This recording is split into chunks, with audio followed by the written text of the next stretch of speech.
udělena pochvala třídní učitelky za účast ve školních soutěžích.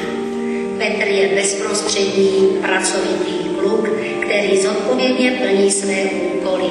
Byl přijat na Krnovské gymnázium. Kozaňáková Andrea. Udělena pochvala třídní učitelky za sportovní reprezentaci. Svým milým úsměvem a rozářenýma očima na sebe prozrazuje upřímnou a kamarádskou povahu. Ve volném čase ráda jezdí Andrejka na kole a hraje volejbal.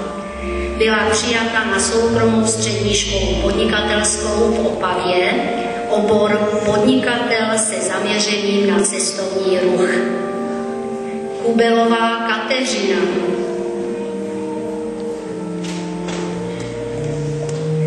Tanečnice tělem i duší. Je schopna prosadit se, ale také být vstříc ostatním.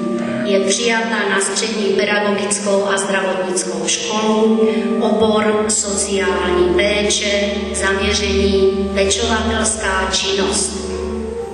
Luptovcová Petra.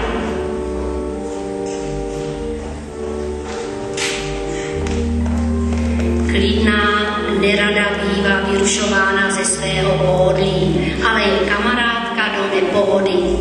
Petra byla přijata na střední školu průmyslovou v Krnově, obor umělecko-řemeslné zpracování textilu, práce tkalcovské.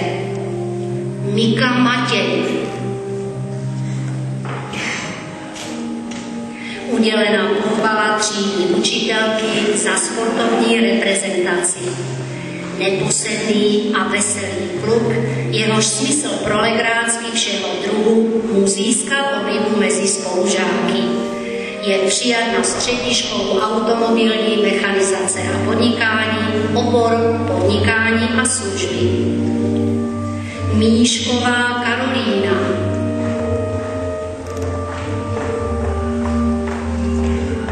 Udělena pochvala ředitele školy za péči o třídní knihu a práci pro třídu.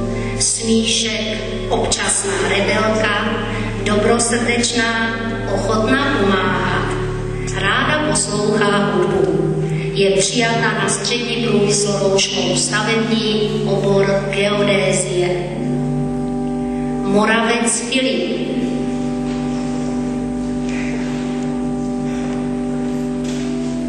Pohodář ve vyučování bývá nerad vyrušován ze svého klidu, což občas těžce neslí vyučující.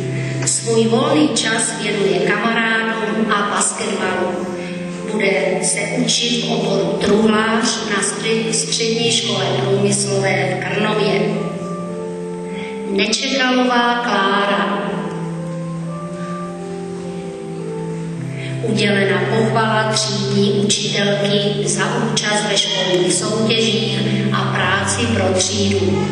Nebojácná, své názory umí vehementně obhajovat, dobrá kamarádka se smyslem pro humor. Největším koníčkem Kláry je basket, kterému se věnuje závodně. Bude studovat na Trutnovském gymnáziu.